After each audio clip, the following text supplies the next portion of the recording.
We're awake on one level, but on another level, life is often passing us by. All too often we talk about, in our common language, I missed it completely. I was just lost. I wasn't here for it. And sometimes that happens many times in the course of a day. Sometimes we look back and it's a decade later and we ask ourselves the question, where was I for my children's growing up? Where was I emotionally for my life with my wife or my husband or my children? So there's something very poignant about the present moment, since it's always now. All of the stresses in our lives happen now. All the decisions that we have to make in our lives happen now.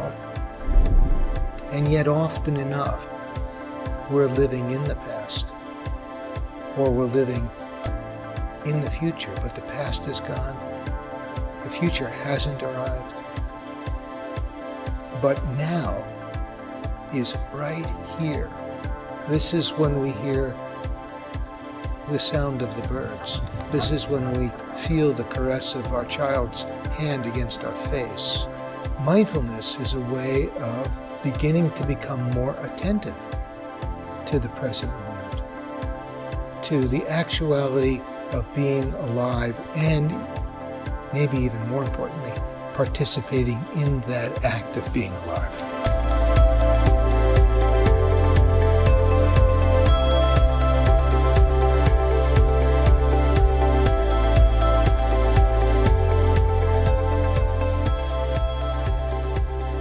Mindfulness is the whole way of living. It's a way of being engaged, deeply connected, and tapping into inner resource that's always available. Mindfulness is the awareness that rises when we pay attention on purpose in the present moment, non-judgmentally. Can mindfulness help me be more concentrated and focused?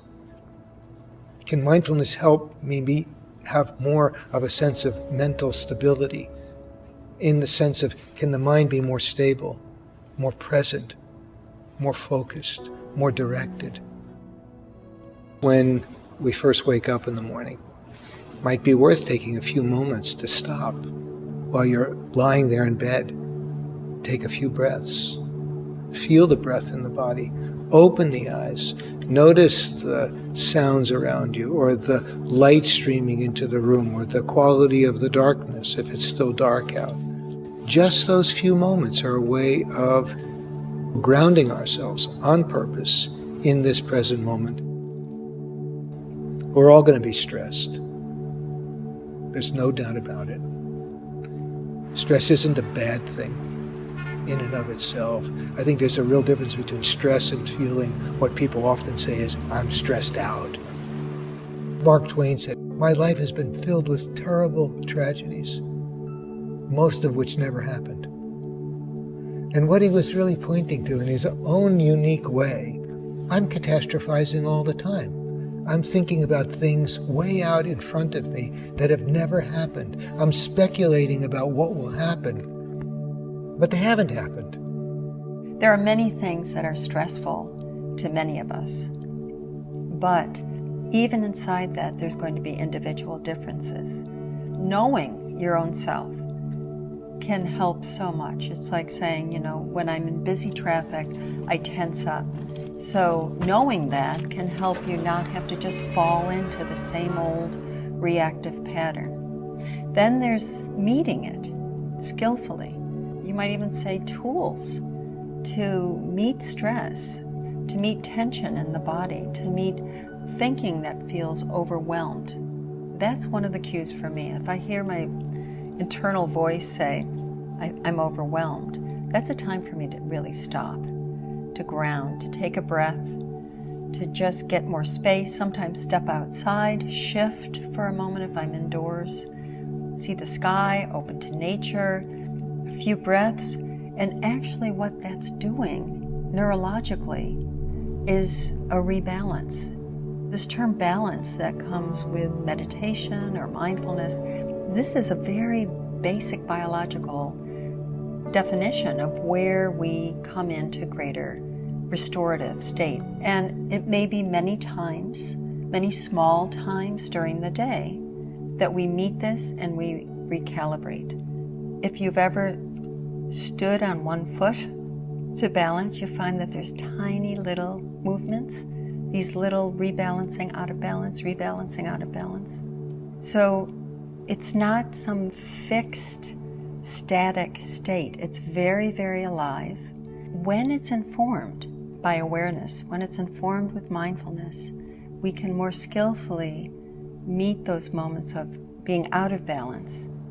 You might think of 3 qualities that are involved in mindfulness. One is attention, so choosing to be awake in each moment of being alive. Intention is the choice to do that, purposeful choice. And the other is attitude. And attitude is the kind of open curiosity that we bring to what we're aware of in the moment. The research has been suggesting that these practices can have a powerful and positive effect on health and well-being across a wide range of medical and psychological conditions. Medicine can do a great deal for us and to us. When you break your leg, you want somebody to do something to you. You want them to set that leg. You want them to do something for you. That's essential. And modern medicine has done a great deal for us that we need.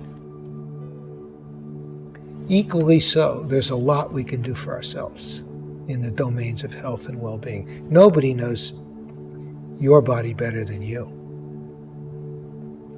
And we know as well that about 80 or 90% of our sort of ongoing illnesses are lifestyle related.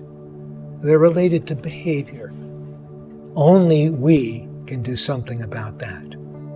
I don't think there's any doubt any longer that the human being, the person, is at the center of their own health and wellness. And that's what we mean when we talk about participatory medicine, is that you want to be a spectator, your health will pass you by. You want to be a participant, it can help you be alive moment by moment and enrich your life. Mindfulness begins to reveal to us our habits, our patterns.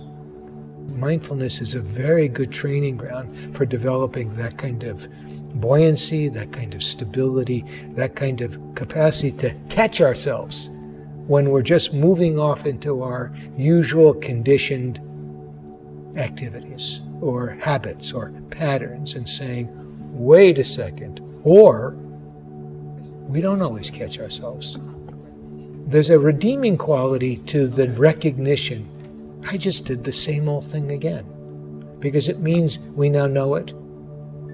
And so our capacity not only to handle situations differently in the moment is important, but our capacity to, if you will, recover or notice when we've just gone down the same old road we've always gone down. So if we take those as learning moments, which is really a moment of mindfulness, when we're learning from it, because we know it. It's just not automatic any longer. We now know it. We're examining it in some way, not through judgment, not through condemnation, but because we want to know. We want to understand. Because that kind of understanding leads to changes in the way we handle the situation the next time, or the next time, or the next time.